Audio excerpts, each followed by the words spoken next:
Thanks for being here. Subscribe to Cheating Stories Best, so you don't miss new stories. Betrayed her husband and left her for a friend who's more handsome and successful. Today's story has a similar plot. Enjoy it! Mallory stomped down 4 flights of stairs, cursing the fact that the elevator broke down again for the umpteenth time since they had moved in. Her hands could hardly cope with 6 bags of groceries, and at this moment, she would gladly kill either the owner of the house or her husband and his friends. The choice was open. She was doubly angry because she had called for help, and Steve didn't answer. She had a damn good idea why. Pushing open the door to their apartment, she flinched at the loud sound coming from the TV. The guys were listening to the pre-match celebrations and talking among themselves. It was not surprising that no one responded to her request for help in such noise. They wouldn't hear a damn thing, much less a buzzing intercom. As she hobbled into the kitchen with her load, she discovered that the counter was littered with spoiled food taken out of the refrigerator. There was no place for the bags. Throwing the groceries on the floor, she opened the refrigerator and found exactly what she had expected: 8 dozen bottles of beer, or what was left. Counting the beer was not difficult. Empty boxes were carelessly tossed on the kitchen table, and already empty bottles occupied another part of the counter. Her pent-up rage burst out. She walked to the closet and opened the door. The electrical panel was right inside. With a feeling of deep satisfaction, she turned off the main switch. The TV and lights suddenly went out. The screams in the living room turned to dead silence as the men realized that the television was gone. They just started about the disappearance of the game. She burst into the living room, and their attention was immediately drawn to the tension in her body and her beet-red face. In the sudden silence, you could hear a pin drop. She could not resist and shouted at them, "I just spent an hour at the store using my own money to buy 6 bags of groceries for your game today, only for no one to answer the phone or come down to help me. I had to carry all 6 bags up the stairs myself because the elevator didn't work. To top it all off, I discovered our refrigerator was stocked with your beer, and the food I had to pay my hard-earned money for was sitting on the counter, spoiling. You are so noisy here that I am surprised that none of our neighbors have yet come to us with a complaint." She took a deep breath. "You're acting like a bunch of spoiled children, not like adults. Get off your asses and go to the kitchen. Clean it up there, put the food back where it belongs, and get your damn beer out of my refrigerator. If you need it cold, go to the store and buy ice, get a cooler, and freeze your beer in it. You can turn on the power and watch the game, but if the noise gets out of control again, I'll kick you all out. All clear?" They sat there looking at her in shock. "Move," she shouted, stamping her foot, and was pleased to see them scatter. Still angry, she headed to the bathroom and began drawing a bath, pouring bath salts into it. She needed some way to relax after all this. In her opinion, the guys were clearly uncontrollable, and considering that they were all already over 25 and approaching 30, this did not suit her. It wasn't that they were terrible people, on the contrary, she liked Steve's friends. But sometimes they behaved as if the world did not exist except for them and what captured their fleeting attention. Games served as an example of this. If they weren't yelling at the referee, they were yelling at the coach or the idiot player who had just committed a foul. In between, they insulted each other and anyone who disagreed with their opinions. At least they didn't all live in houses yet, but they all had roommates, so they liked to hang out at her and Steve's place. A quiet knock on the door interrupted her bathing. "Yes?" Steve replied. "I brought you a glass of wine, honey. Can I come in?" "Certainly," she said. He sat down on the toilet, handed her a glass, and waited for her to take a sip. We talked, and the guys apologized. "You're right, we all behaved badly, and we want to apologize." The warm aromatic water calmed her down considerably. "Okay, let's leave all this. Just try to stay reasonable." "We'll try, and they swear that they will treat you better in the future." "That's good to hear," she told him, but suspicion raged in her soul. Trust, but verify, what did that mean? She had no idea. She needed to think things through carefully. Steve and Ethan weren't bad, but the other 4, the thought of having a whip in her hands and giving them a good beating made her smile. This, of course, reflected her current mood. They needed fixing. How could she pacify them in their bachelor ways, she wondered, taking another sip of wine. She decided to put the matter aside and enjoy her bath. As she sank into the water, she exhaled her frustration and relaxed. The alcohol penetrated her bloodstream, and she felt her muscles relax. Calm found her again. Having freshened up and dressed, she decided to make peace. Heading to the kitchen, she put their treats in the oven, while she put the snacks into bowls and brought everyone fresh beer from the cooler on the deck. When she walked in with beer and snacks, she was greeted with cheers. Soon, she was chatting with Ethan while they all watched the commentators during the break of the match. Until the end of the game, everything was relatively calm. The guys behaved with restraint and tried not to make noise. In turn, she made sure no one ran out of beer, getting a fresh bottle into their hands. By the time they took their last sip, it was a happy bunch that left. Steve and her friends thanked them for their hospitality and promised to bring something other than beer next time. Each of them apologized and promised to behave better in the future. Although Mallory considered this a victory, she knew it wouldn't take long for them to fall back into old habits. If only they had girlfriends who could cuddle them, they didn't act like savages when women were around. No, they immediately calmed down. She stopped at this thought. Was it her decision to marry them all? They were all bachelors except Steve, her husband. How could she set up so many guys with girls? It wasn't like they didn't know most of her friends, so any introductions were bound to happen. No, they needed new women who wouldn't know how immature they are. The only exception was Ethan. Others could learn from him. The next game was Wednesday night, and she was confident they would be back. They arrived on Wednesday and behaved like complete gentlemen. They poured their own beer and prepared their own snacks. They served her from hand to toe. She could get used to this. She grinned as she watched them. Inspiration struck her when she saw Joshua take out his phone to answer a text while playing. They all knew other girls they may have wanted to ask out but didn't dare. They talked all the time about how this or that girl was and dreamed of dating her. They just didn't have the courage to make it happen. She could cheer them up.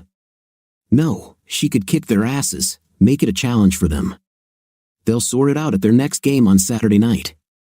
After kissing everyone on the cheek as a sign of gratitude, she told them to come half an hour early on Saturday for a special moment. Of course, they asked why.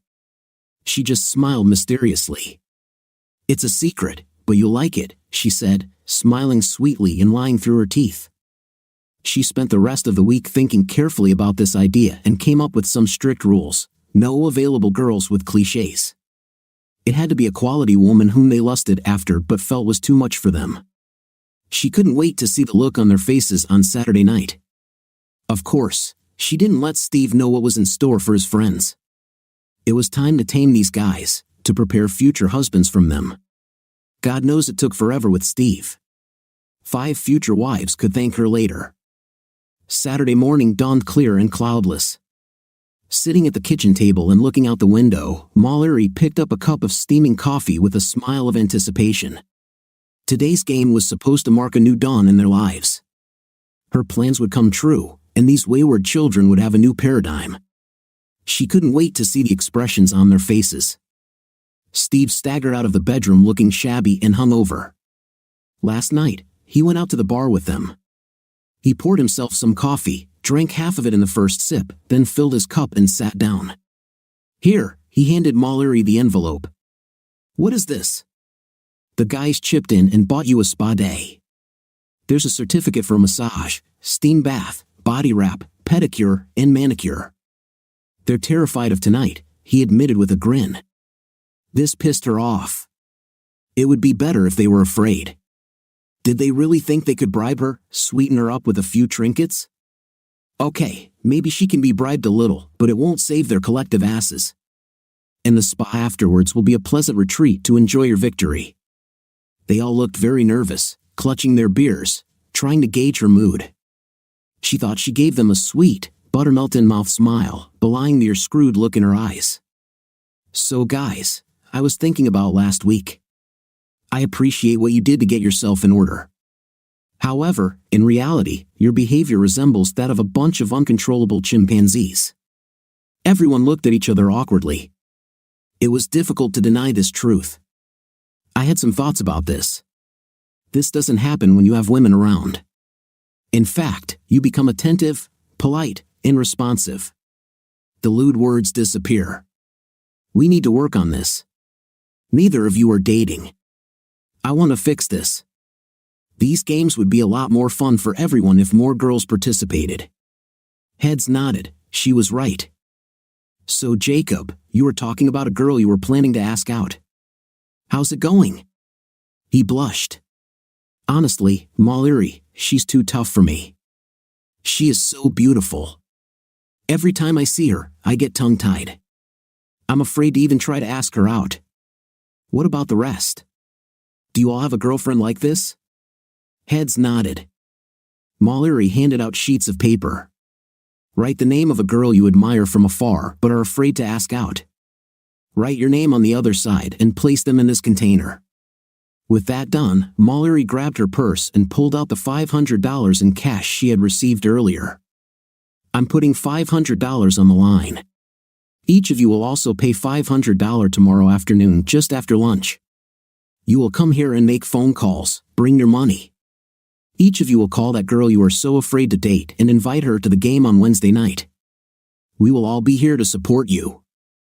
I will even get in touch and ensure that she will be here with other girls. This is a good, safe date invitation to start with. If you all contribute, the pot will be $3,000. Whoever gets the 10 dates with the intended girl first gets half. Everyone else who reaches 10 dates within 30 days will split the remaining amount. If no one wins, I get everything. Payment for putting up with your antics. Heads nodded, looking excited. Mahler wondered if they would be as excited tomorrow when they had to dial the number. She suspected not. One more rule, guys. This is an ironclad rule. You don't take no for an answer.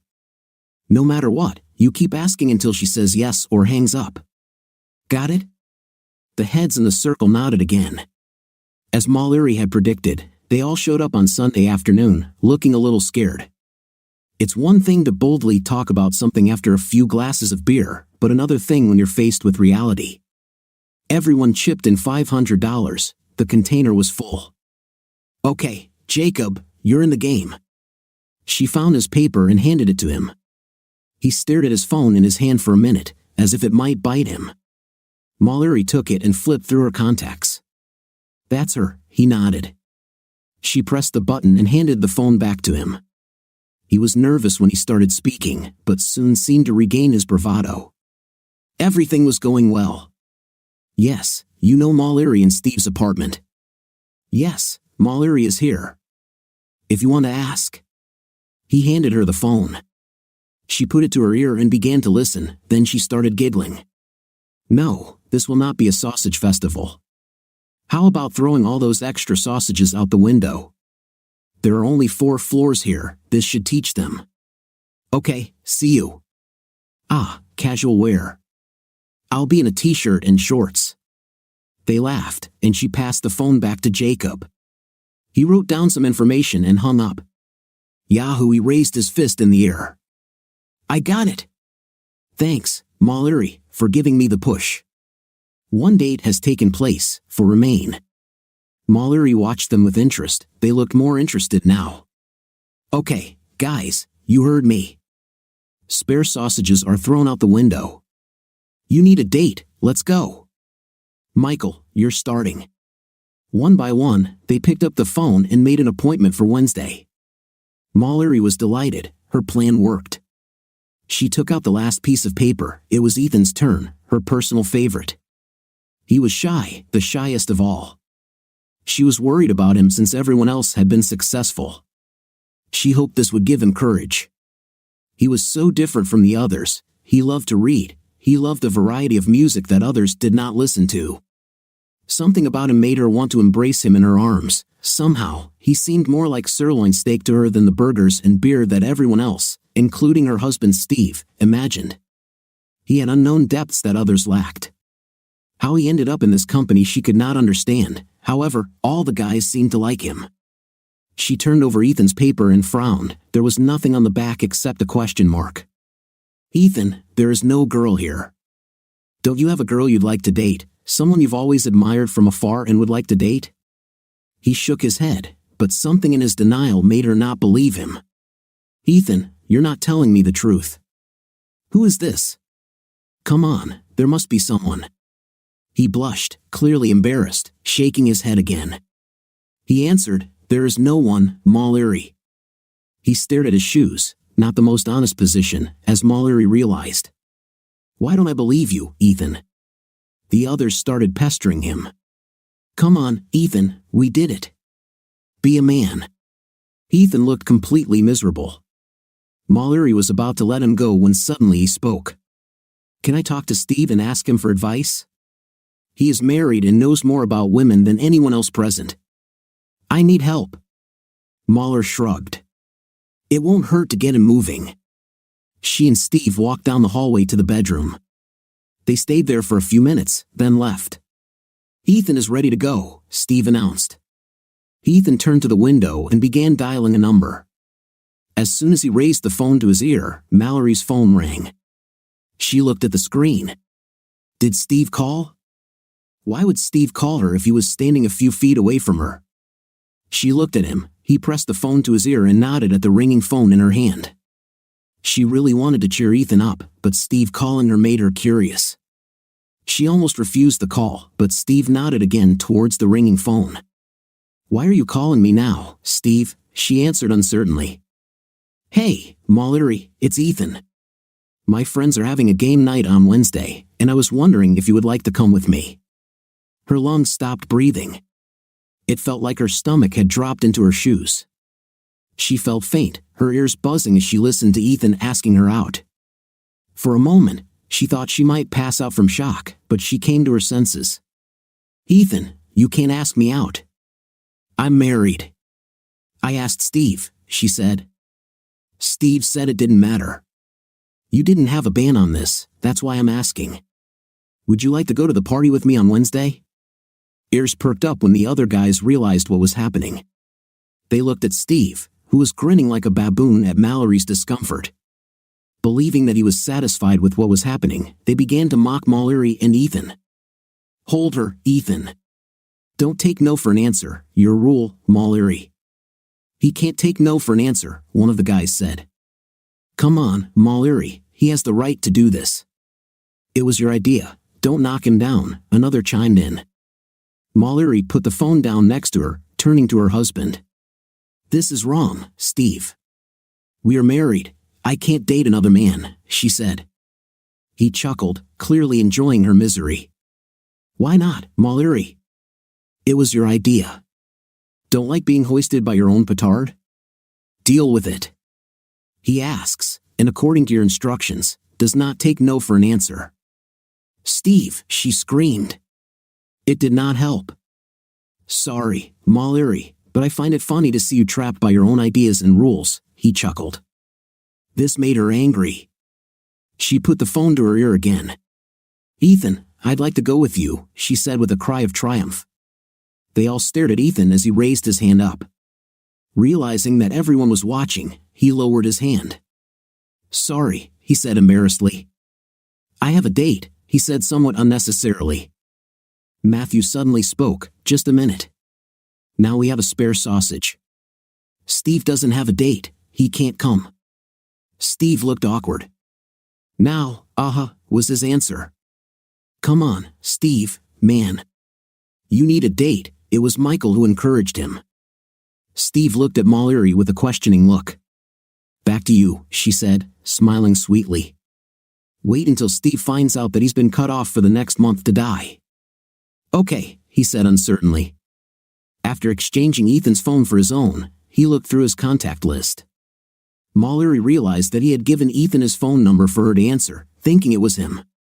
Maybe she could go 2 months without because of his vile betrayal.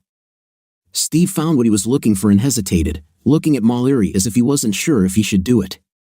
It occurred to her that if he was calling a girl from his contacts to ask her out, then that said something about their relationship. Maybe this is the reason for his reluctance. Finally, he dialed the number of the person he was considering and raised the phone to his ear. "Hello, it's me. Look, I need a date at my house on Wednesday night to watch the game. A lot of people will come. Would you like to come with me?" Steve thought for a moment. No, we don't quarrel. This is the strangest situation. I'll tell you about it tomorrow at work. It couldn't be funnier. You'll laugh. In any case, everyone will be welcome here, including Mallory. Okay, I'll see you tomorrow. Let's have lunch, and I'll confess everything. Now Mallory had more information. This was a man he worked with who knew his voice without even asking. This said a lot, but nothing reassuring. She did not like the casual manner of the invitation to dinner. She was under the impression that this was a normal event. Agreement was also easy. It didn't seem like anyone was too worried about him being there with his wife. When everything was settled, the guys turned on the TV to watch sports channels. Stunned, Mallory walked into the kitchen and sat down at the table, staring out the window. Her cool little plan to tame these guys and move on to the next stage of life failed. She knew that Ethan cared about her. She often caught his eyes on her, but that was normal. Guys were constantly staring at her. She didn't think about it. However, it was a big shock to her that he was attracted to her. Then there was a question about Steve and his little brat.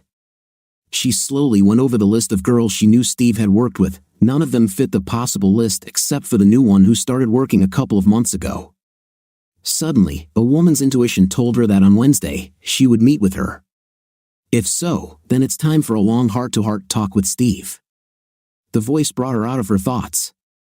Ethan sat down next to her, placing a comforting hand on her shoulder. Sorry, Mallory, I shouldn't have put you in this position. You don't have to date me, let's just forget about this idea. I won't come on Wednesday, and Steve won't need his girlfriend. It got out of control. Mallory looked into his warm brown eyes, noticing the small green and golden sparkles in them. His eyes were truly amazing. He's a very nice guy, she thought, fighting the momentary urge to run her fingers through his curly brown hair.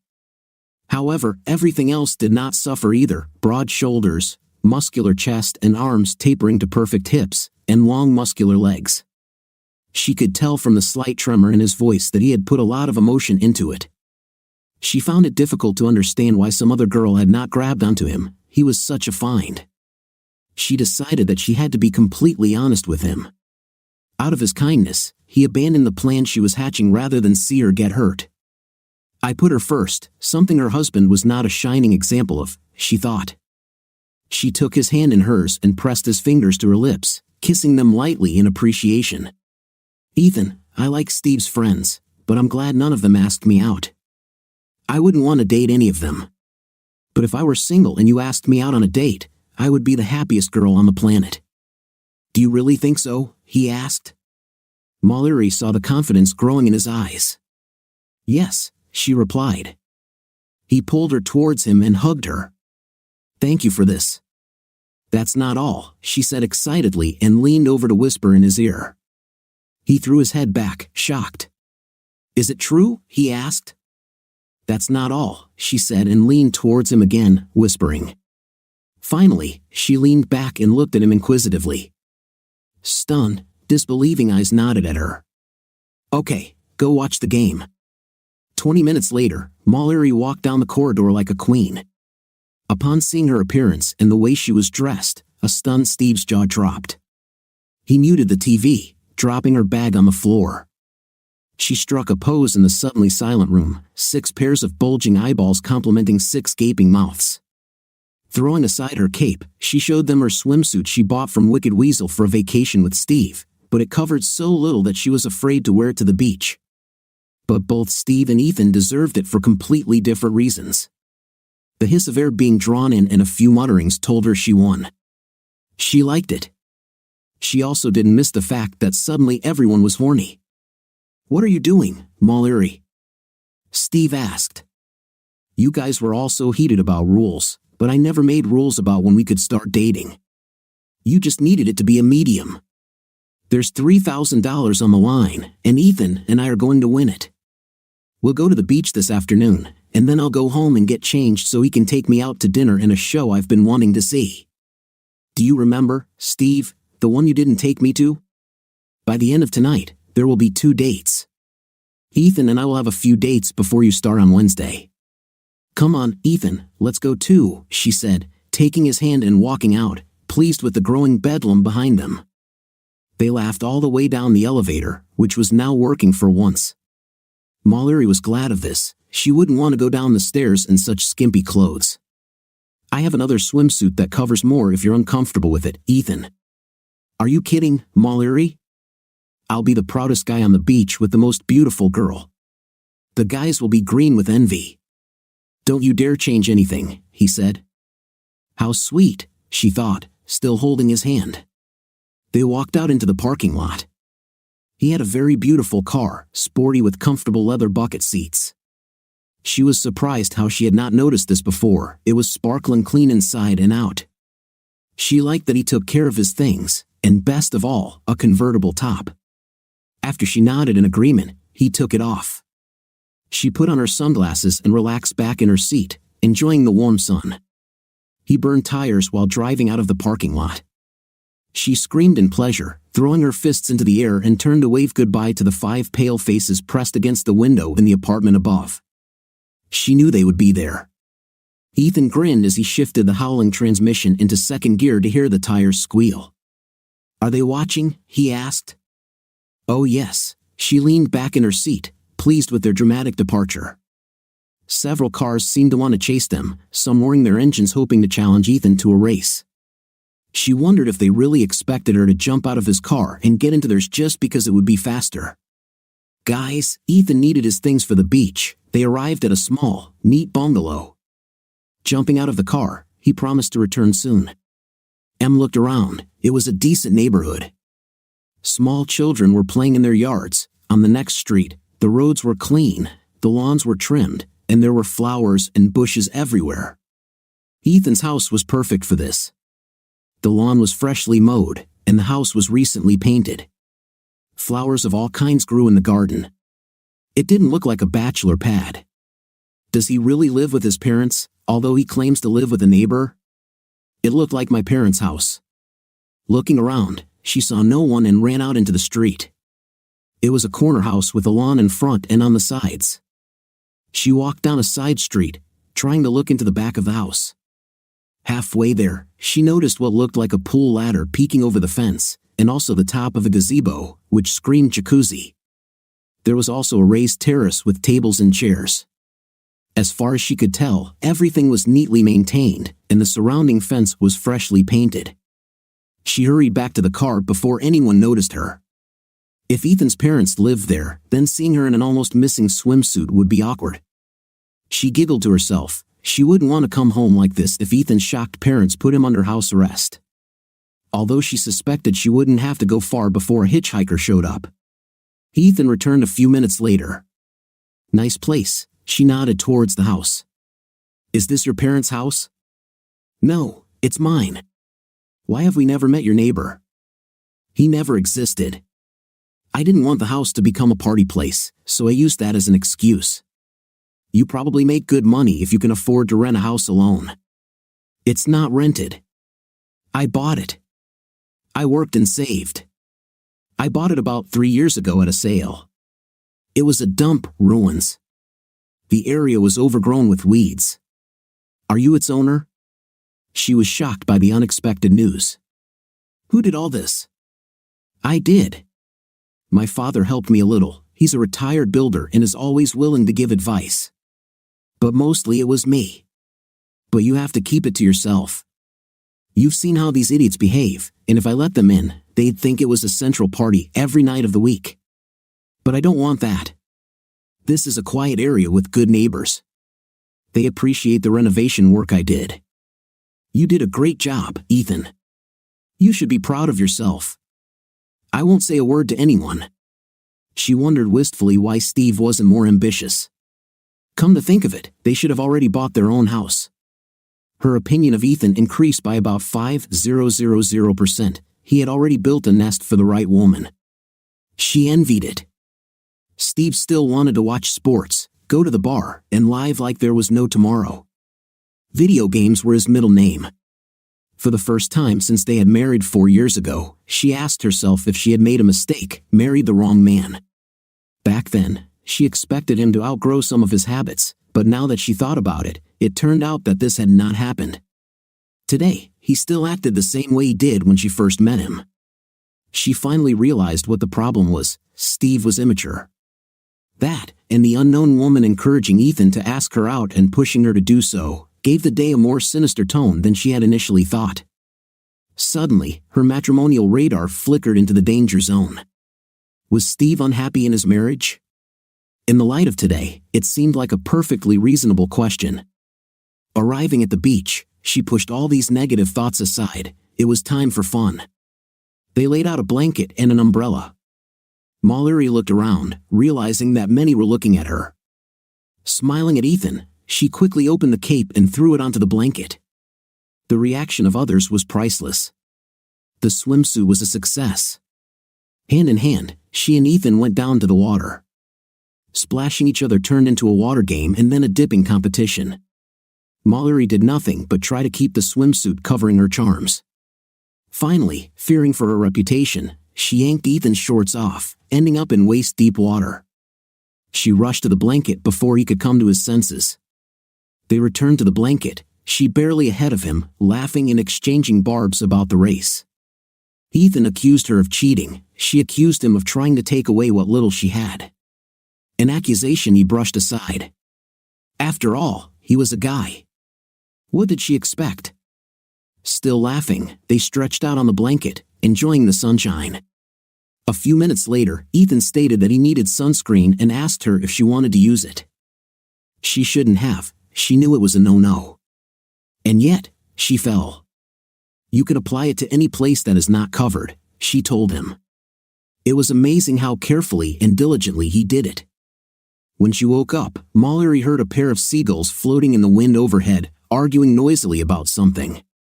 Her eyes went wide when she realized that what looked like a baseball bat was currently rubbing against her fifth place. Considering her swimsuit was nothing more than dental floss at this point, he was making some progress. Ethan held her close, wrapping his arms around her, listening to his breathing. She realized that he was dozing, but despite this, in his sleep, he rubbed against her. No man had ever penetrated there. It was inaccessible. To make matters worse, the up and down movements caused his trunks to slide down. Moving away carefully, not wanting to wake him or embarrass him, she rolled onto her back, intending to pull his swim trunks back on. Her fingers were just stretching the fabric when he opened his eyes and saw that she was holding him by his lowered swimming trunks. All you had to do was ask, Mallory. I would tell you that I don't do this on the first date, he teased her, grinning that he caught her in an awkward situation. She immediately attacked him in response. You should have let the police arrest you, you pervert, trying to shove that thing up in my sleep. Then you would be kind to me, maybe thank you, Mallory, for taking care of me and keeping me out of jail for indecent exposure. They giggled at each other. Mallory finished pulling his trunks up, snapping the elastic waistband over his bare skin, letting him know who was boss. Would you guys like to join us and play volleyball? The speaker was a young guy from a group nearby. They were just installing the net. Mallory and Ethan looked at each other and shrugged. Why not? Great, see you in a couple of minutes, he went back. You know they just want to see how I'll jump in this swimsuit. I'll have it hanging out everywhere. They looked a little disappointed when she showed up wearing a t-shirt and shorts over a swimsuit to cover her butt. The day passed very happily, and before she had time to look back, they were already driving home. Ethan dropped her off and promised to pick her up at 6 o'clock for dinner and then go to the show. The guys were no longer upstairs, and Steve sat and looked out the window. She was still very angry and walked past him into the bedroom. After undressing, she climbed into the shower to wash off the sand. Did you have with him? That was the first thing she heard when she got out of the shower. Don't be in, she chided him angrily. Of course not, and don't come at me. You are the one who abandoned me today. I did, didn't I? He admitted. I thought it was funny, Mallory. I just took advantage of what I thought was a funny situation. What's the matter, Steve? Don't you want to be married anymore? She expected his furious denial. This was not what she got. I've been having thoughts lately, Mallory. What happened today seemed to crystallize them. We want completely different things. You want to settle down, buy a house, and have children. But not me. I like to hang out with friends, go to the bar, get drunk, and watch sports. I like to play video games. I don't need this place to be spotless all the time. This isn't quite the right way to put it, but you're like my mother. You always grumble that you need to do better, clean up. It will never end." She was shocked by his answer. Although now that she thought about it, after today, she shouldn't have been. Her marriage was crumbling right before her eyes. "So, what's your relationship with that bimbo who's coming on Wednesday night? I need to know what this girl meant to you." "Don't call her that. She's a good person, just not very bright. She will perceive this as a fun evening, and it will not even occur to her that there could be problems behind this. If she hadn't been rude to her, she wouldn't have been able to handle it. She likes the same things I like. She's too young to settle down, and she knows it. She just wants to have a good time. We talk a lot at work. There was nothing else. Why didn't she know this about you before? You said completely different things when you wanted to get married. I thought this is what I want. But living this life, knowing that it would only get worse, I changed my mind." Her eyes threatened to overflow with tears. However, she was obligated to keep her date with Ethan. "I need to get ready. We can talk about this later, maybe. But I don't know what time I'll be home. After your little performance this afternoon, I called her and agreed to meet her at the bar this evening. The rest of the guys will be there too. If we get too drunk, I might end up staying with one of them or hers. I wouldn't do that to you, Mallory. I need to get ready, Steve," she said drily and, ignoring him, turned back to the mirror. She heard the bedroom door close quietly, and then the front door. He disappeared. She grabbed a napkin from the counter and wiped her eyes after crying for several minutes because of her husband's refusal. She finally decided to forget about the pain he caused. Walking over to her closet, she checked her outfits, remembering their conversation. She made a decision. Taking off her rarely worn dress, it was time for Man Killer, a Wicked Weasel. This was such an outfit that it would have Ethan salivating all evening. No bra, no panties, endless cleavage from throat to navel with a single loop on the middle button. It was the only thing that kept it closed, hiding all its charms from prying eyes. She added stiletto heels to make her legs look their best. She'd worn it on her and Steve's wedding anniversary, but today it was for Ethan. Adjusting her makeup and combing her hair, she looked in the mirror with satisfaction. Ethan won't understand what hit him. The phone chirped, letting her know he was there outside. He nearly fell while trying to open the door for her. She gently closed her finger over his gaping mouth and kissed his cheek. God, he made her feel good. After talking to Steve Mallory, you are the most beautiful woman in the world. Thank you, Ethan. You look damn attractive yourself, and he sure did, dressed in a sports jacket, trousers, dress shoes, and a tie. He was a very handsome man. Looking into his brown eyes with gold and green veins, she shuddered. She realized that if it were a real date and she were single, she wouldn't have to wait until the third date to sleep with him. Feeling rejected, she would have to be careful today. It would be too easy to give in and regain her self-esteem. He helped her into the car, unable to take his eyes off her feet, much to her delight. In the restaurant, the head waiter almost clicked his tongue. Immediately paying attention to them, he led them through several tables, and Mallory enjoyed all the looks. There would be quite a few husbands in the kennel tonight, paying significant expenses for maybe, we'll have some fun when we get home, has just failed for many of them. The dinner turned out to be delicious and exciting. She and Ethan exchanged many more stories about their lives. It turned out that he had bought a second house, had just completed renovations, and was renting it out. Ethan was determined to continue buying, renovating, and building wealth. They talked about hobbies. He talked about his love of reading, music, and cinema, things she also loved. However, when she asked if he had anything else, he looked away and said no. He just lied to her. This made her wonder why. It seemed like such a harmless question to dodge. Arriving at the cinema, they stocked up on popcorn, drinks, and candy. Ethan reserved a special place for the lovers, allowing them both to sit together. She was about to sit next to him when he pointed her to the corner and lifted her legs onto the sofa. To her surprise, he took off her high heels and began massaging her aching feet. Those shoes made her feet look great, but after a while, walking in them was a pain. A moment later, she was already with pleasure, and his strong fingers dug into the sore muscles and soothed them. For the second time today, she was captured by his strong hands, which brought so much pleasure. Should she stop him? Should have, but didn't. The movie started, saving her before he got too high. Retracting her legs, she cuddled up to him as they shared popcorn and drinks. Mallory liked the film. At the decisive moment, a tearful cry escaped her, giving vent to part of her irritation at her husband's chauvinistic behavior. Watching Ethan out of the corner of her eye as he consoled her, she noticed that a drop of moisture was also running down his cheek. He cried at a chick flick. This made an impression on her. The other guys despised chick flicks as if they'd book a cruise on the Titanic before watching it. She wiped away a tear with her finger and then kissed him on the cheek as a sign of gratitude. His support made her feel good about the shock Steve had given her today. As they left the cinema, they talked about the film. Mallory was surprised to find that Ethan had watched the movie to the end. He spoke intelligently about what happened. They agreed that one scene was too fake to be believable. However, overall, they both liked the film. The best thing she ever got from Steve when he took her to a chick flick was, is it true he didn't feel like watching? He simply suffered, often watching sports programs on headphones with the screen muted.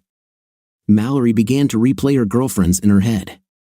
How Ethan managed to avoid a serious relationship amazed her. He was just a godsend. The trouble was that she could not find a single woman who would appreciate him even approximately as much as she did. Her mind suddenly took a big step back to glare at Ethan. Why did she decide that only she finds him so attractive and seductive, as if all the women she knew weren't good enough for him? Maybe she missed something. They were friends for some time, or was she a friend, and he was carrying the torch for her? Was there something more between them? Dating while married seemed wrong, but the truth was that she was enjoying herself immensely. She wasn't going to blame herself. It was Steve and his idiocy that pushed Ethan to invite her. Unfortunately, the only reason she thought about Steve tonight was to compare his failures to Ethan's. In the car, listening to the hypnotic hum of the engine, Ethan pulled her out of her thoughts when he hesitantly asked, "Do you want to come and see my house? Maybe we can have a drink." She shouldn't. It was dangerous to go home with him, but she was curious to see his house. Curiosity won.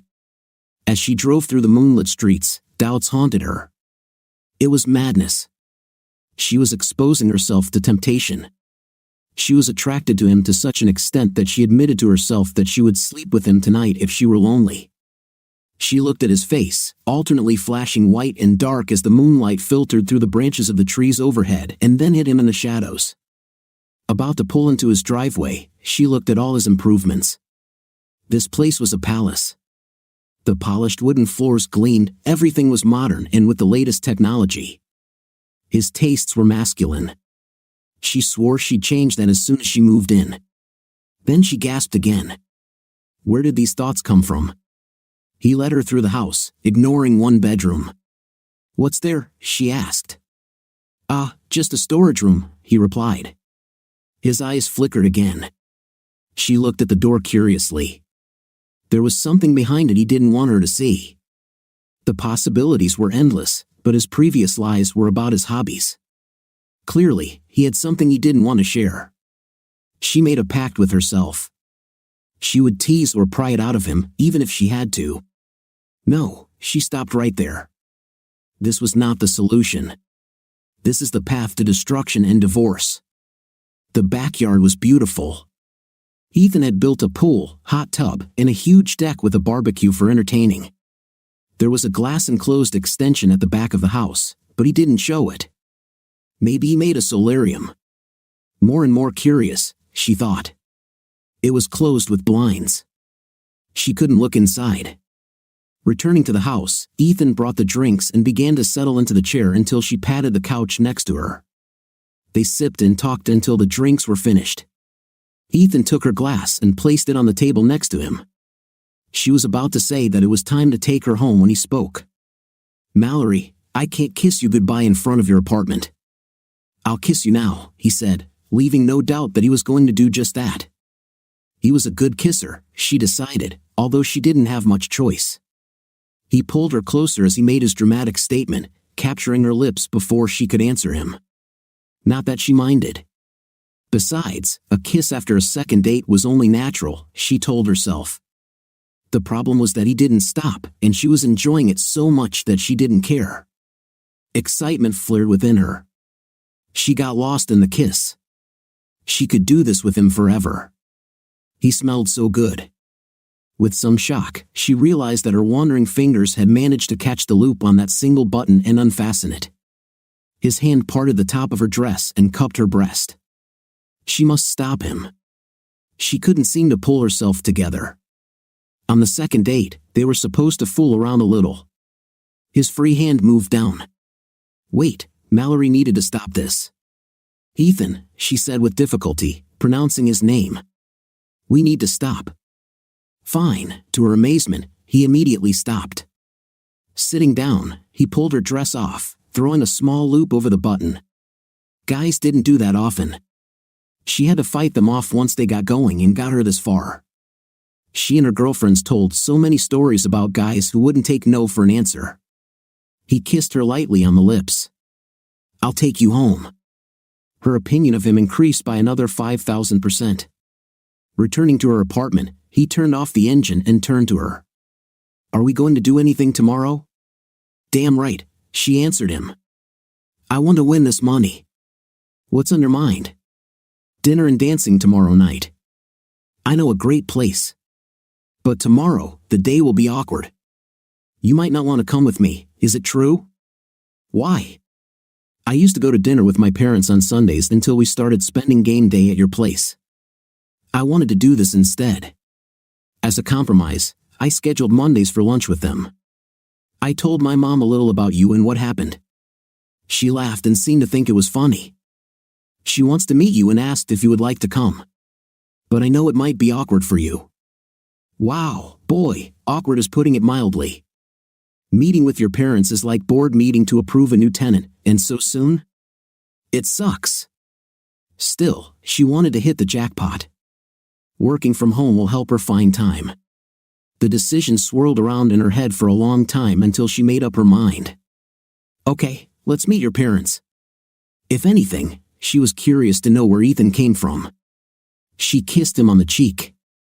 Bye, then. Talk to you tomorrow. I'll pick you up at 11. Ethan leaned back in his chair and watched as her gorgeous sank into the lobby. He needed to have his head examined. Why the hell was he dating a married woman? He asked himself. It couldn't lead anywhere. He was emotionally torn apart by wanting her. She had been his secret crush since the day he met her. For a moment, he regretted taking Steve's advice and getting them into this situation. There was nowhere to go, but he couldn't bring himself to leave her. As she disappeared into the elevator, he turned and stared at the moon through the windshield. The situation seemed so hopeless. He sat and meditated, watching a long, thin dark cloud pass over a glowing ball in the sky. Somehow, he associated this cloud with her marriage. No matter how brightly Mallory shone for him, her marriage overshadowed his desire. The dazzling relationship they could have had dimmed like moonlight. A tear involuntarily ran down his cheek. Upstairs, Mallory washed her face, throwing on the long t-shirt she usually wore to bed. She walked to the window to see if Steve's car was back yet. They needed to talk. She frowned when she noticed Ethan's car still parked downstairs. She saw him go limp in his seat. He didn't seem to be on the phone.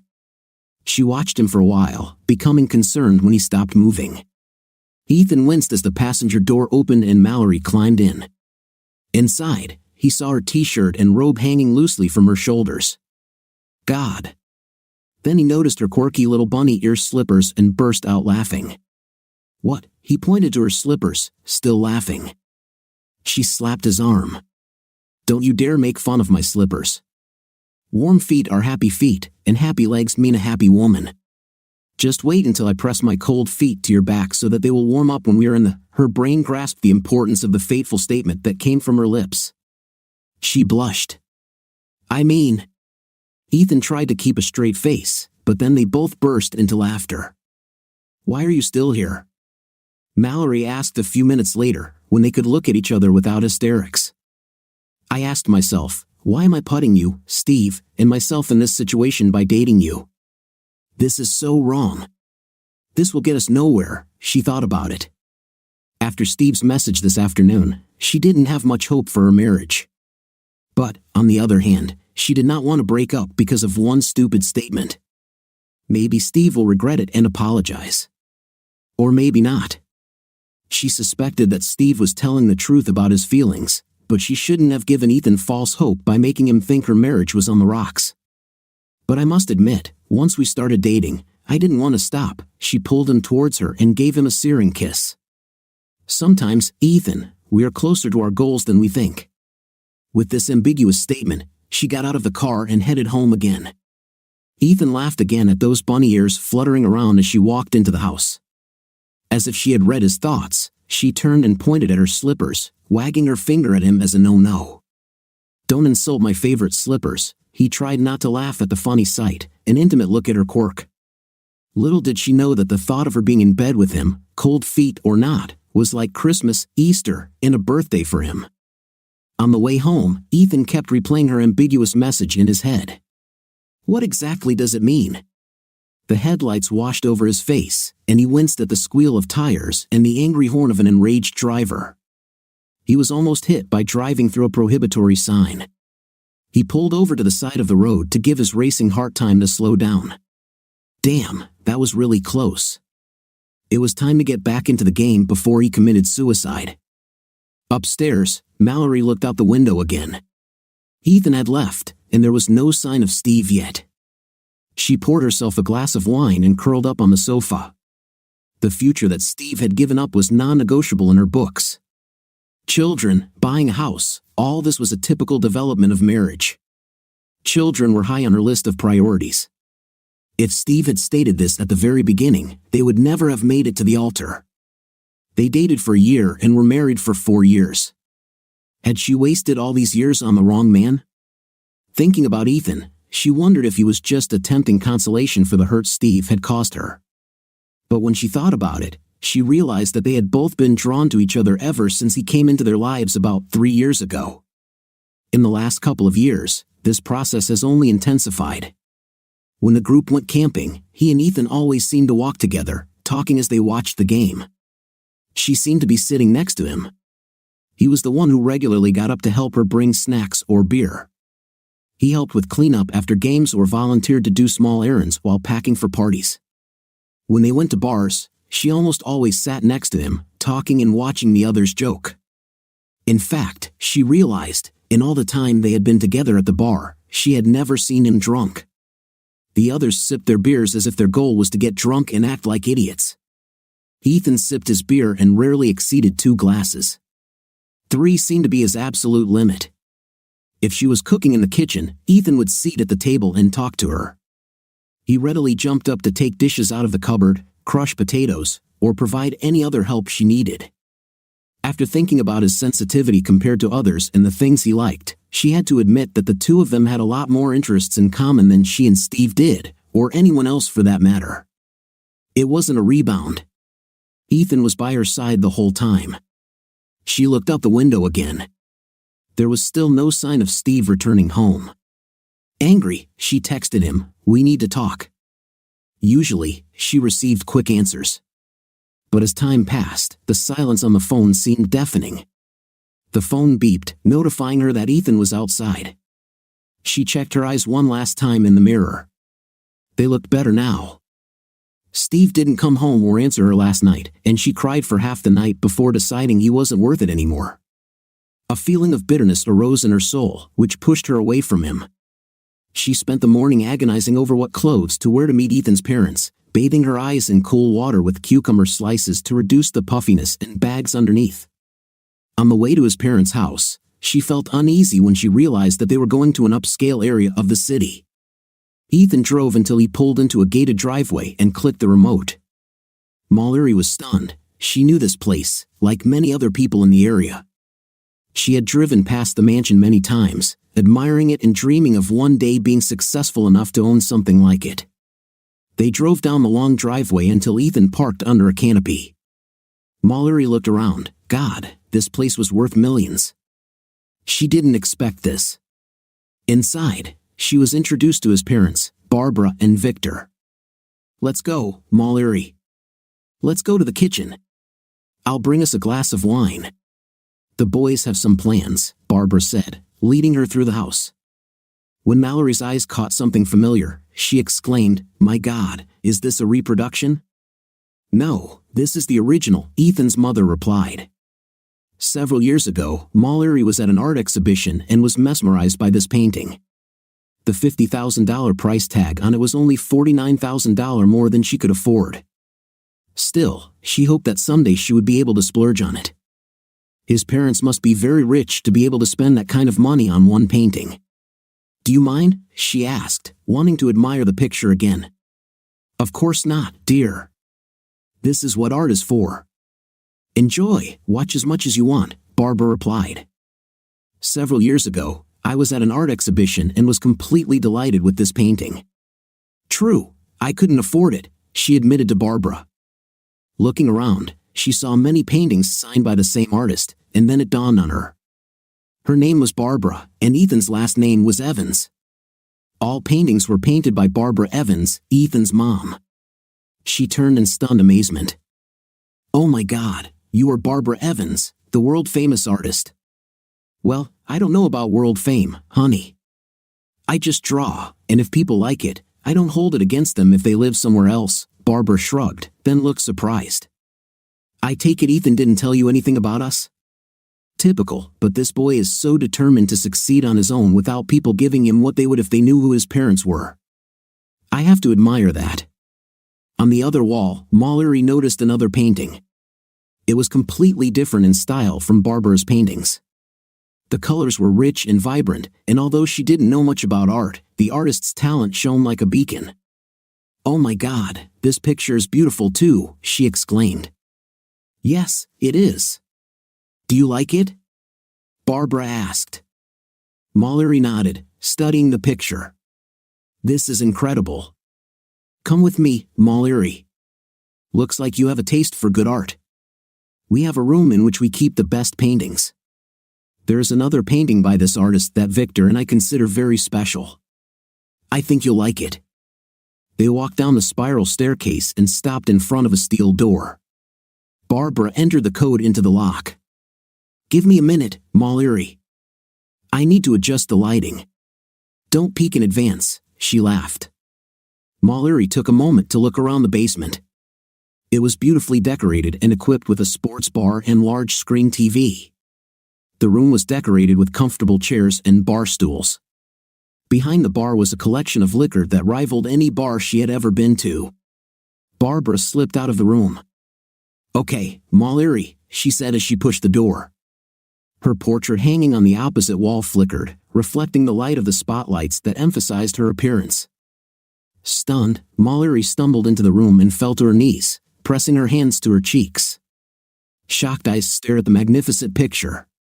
No one needed to explain who this artist was. "Ethan," she whispered, overcome with emotion. She remembered this moment well. Their small group went on a hike. There was a hill along the path adjacent to a vast, gently sloping meadow filled with colorful flowers. Joshua, Matthew, and Jacob spent the entire hike throwing barbs at each other. Matthew jumped on Jacob's back, and then Joshua knocked them both down. She, Steve, Ethan, and Michael watched with laughter as the three of them rolled down the hill, crushing flowers and imitating a fight. She was amazed that no one was stung by the horde of very angry bees, which they interrupted by buzzing angrily at the playful fighters. It was a wonderful day, and her participation in these fun moments is now captured on canvas. She didn't know that Ethan had taken the photo. He captured her from a 3/4 angle, laughing happily at the playful trio and their silly antics. The day was sunny, a light breeze ruffled her hair, removing it from her face. Soon after, they spotted a bear crossing a meadow, her 2 cubs frolicking among the flowers. Snarling at the angry bees, every now and then, not wanting to get into a confrontation, they quietly left, turning back and taking a different route to avoid the bear. It was an amazing picture. What is even more important for her is that in every stroke of the artist's brush, his love for his muse was evident. Understanding dawned on her. Ethan loved her, and these feelings burned in his masterpiece. His name sounded on her lips again, and tears ran down her cheeks. She heard rustling footsteps and looked over her shoulder. Ethan and his father stood in the doorway. Ethan's uncertain eyes widened with the realization that his secret feelings for her had been exposed, and he had no idea how she felt. Mallory didn't remember how she stood up or crossed the distance between them. All she knew was that he was holding her in his loving arms. Her lips found his, and the outside world ceased to exist. They returned to the ground, their eyes flickering back and forth, looking intently into each other's eyes, searching for the truth in them. The intertwining of their hearts spoke for itself. With a groan, she buried her face in the crook of his throat and lovingly buried her nose under his chin. It took her a few seconds before she realized there were tears streaming down his cheeks. She wiped them away with her finger and kissed him tenderly. "Ethan," she sighed. How could she not notice her true feelings for him for so long? He loved her. Kissing down his jawline to his ears, she shared her heart with him. "I love you too." With an ecstatic sigh, he hugged her tighter. Mallory heard quiet voices, his parents. Embarrassed, she turned to apologize. "I'm very sorry," she apologized to his parents, pretending to be busy discussing her painting. Barbara turned and smiled at her. "Don't be sorry, Mallory. This is one of the most sincere moments I have ever seen in my life. I think I speak for both of us that we are lucky our boy was a part of it." His father nodded in agreement. "Why don't we go have lunch?" Barbara suggested.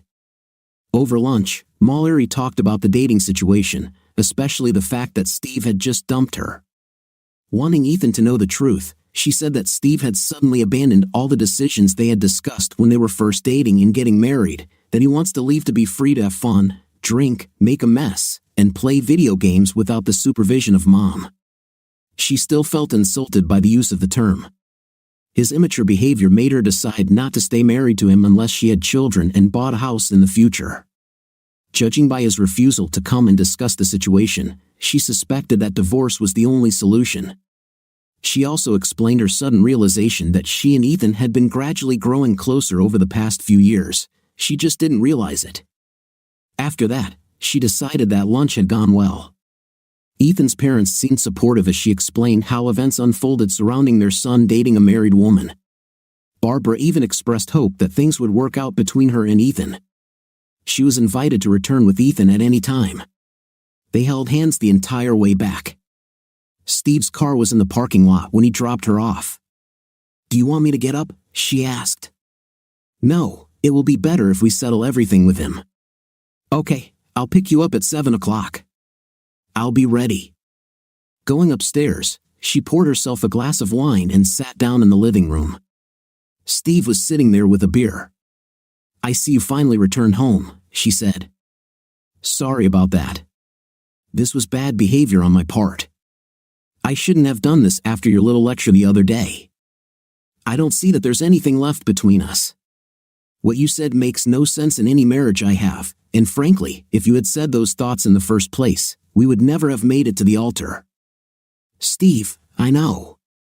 Mallory, I started having these thoughts a couple of years ago when I finally noticed how much you and Ethan were into each other. At first, I was jealous, but you didn't seem to notice what was happening. Of course, you didn't cheat with him. I didn't even notice any signs that you were unhappy. It made me stop and think about it in a different way. Was I happy? Were we in harmony with our desires in life? My answer was no, but I realized that it would be a big yes for you and Ethan if you ever allowed yourself to be with him. I didn't miss the way he looks at you, and I know he's crazy about you. I knew you wouldn't be happy if I expressed my new feelings, so when he came to me with his dating dilemma, I deliberately pushed him towards you. Were you jealous? Why didn't you say anything, Steve? I never set out to make you jealous.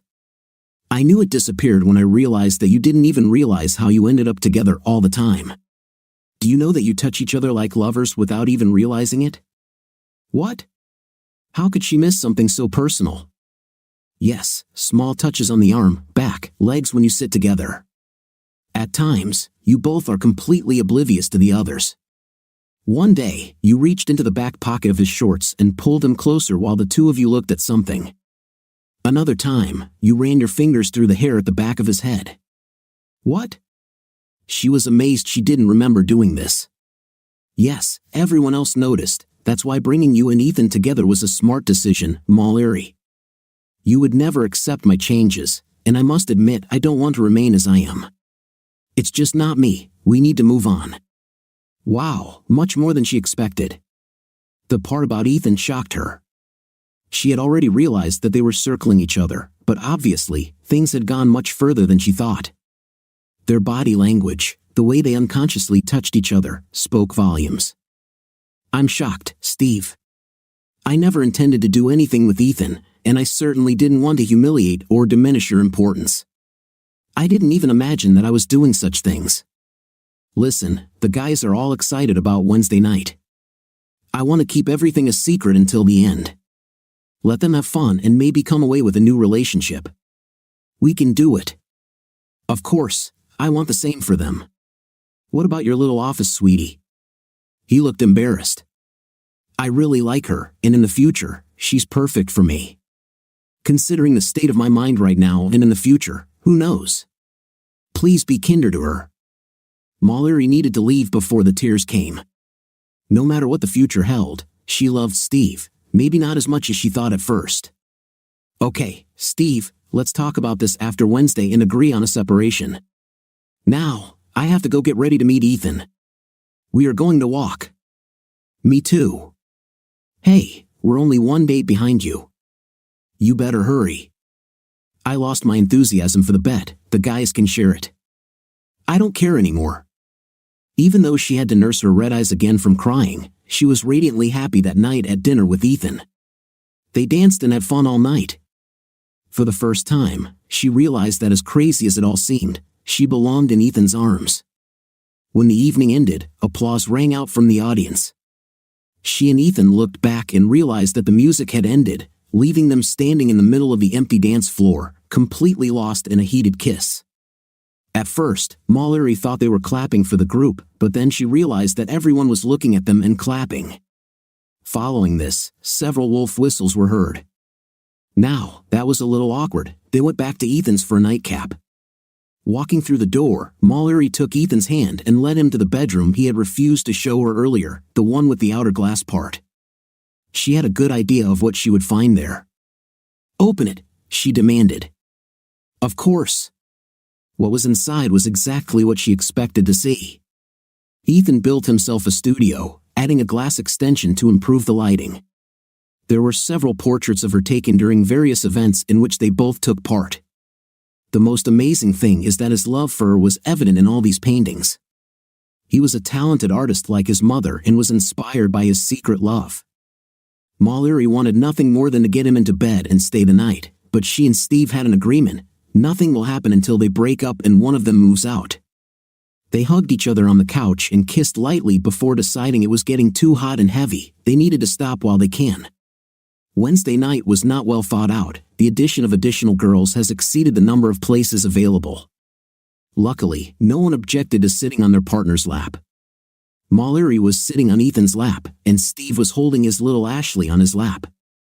As much as Mallory was ready to be angry with her, she found that she enjoyed his date. Steve warned her that his colleague was not very smart. This became obvious when Mahler got the chance to talk to her in the kitchen. However, she was cheerful and so happy to meet them all. But looking at her face as she buried herself in Steve's arms, there was no doubt that she was crazy about him, and he had nothing but adoring eyes for her. Despite the sadness that their marriage was over, she couldn't help but admit that everything was working out for the best for everyone. The evening went well and ended with Friday dates for all the guys. Things were looking up. Their behavior with the women around them has definitely improved.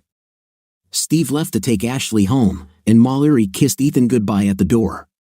She began to get ready for bed, surprised that Steve had not returned yet. When she got up at 3:30 to go to the toilet, he still had not returned. Mallory woke up at 7 to find Steve there, sprawled on his side, completely drunk, a cloud of alcohol fumes hanging over his head. His shirt was removed, and his pants pulled down to his knees. Before he lost consciousness, she shook her head, then took off his boots and the rest of his clothes, including his boxers. She stared at his groin in shock. She wondered if she had overdone it. It all started when she taped several of his hairy body parts to the bed. As her anger grew, so did the amount of tape, until Steve was an almost faceless lump under the gray film. She pulled the tape all the way to the wooden sides of the mattress. Without outside help and long, painful hair pulling, he could not get out. His head was taped to the pillow, the crowning achievement of her revenge being the wedding ring glued to the top of his dignity. A single, solitary diamond towered above everything else, glinting in the light. His bladder was going to be in serious pain when he woke up from the beer he drank last night. She hoped it would really, really hurt. When she finished, she took his phone and took a video of her revenge. Collecting all his contacts into one message, she sent the video to everyone he knew with the title "He Cheated." Ethan called her a few minutes later. He picked her up and took her home, and she had to pack her suitcase. She decided that she would wait a few hours and then text Ashley about the location of the apartment key. She would be able to come and save her lover. The moon was a bright ball in the sky, moonlight streaming through the bedroom window when Ethan screamed and jumped off the bed, his bare feet slamming loudly on the floor. "Oh my God, did you put those feet in the freezer before you went to bed?" Giggling, Mallory rolled over and wrapped herself in the warm blankets, her belly rapidly swelling. There's no way in hell her new husband will ever insult her favorite slippers with bunny ears again. All that remains is to teach him to do this fantastic foot massage every evening without asking, she sighed. It took so much work to train my husband. However, warm, happy, well-massaged feet meant a happy woman, and a happy woman meant a happy wife. He will learn. Subscribe to our channel so that your second half doesn't cheat on you, and go ahead and listen to the next story because this story is nothing compared to the next one. What do you think of our story today? I think the wife did the most wrong thing possible to her husband. If I were in his shoes, I wouldn't have let it be done to me the way it was done to today's main character. What's your opinion? Write in the comments. Until new video.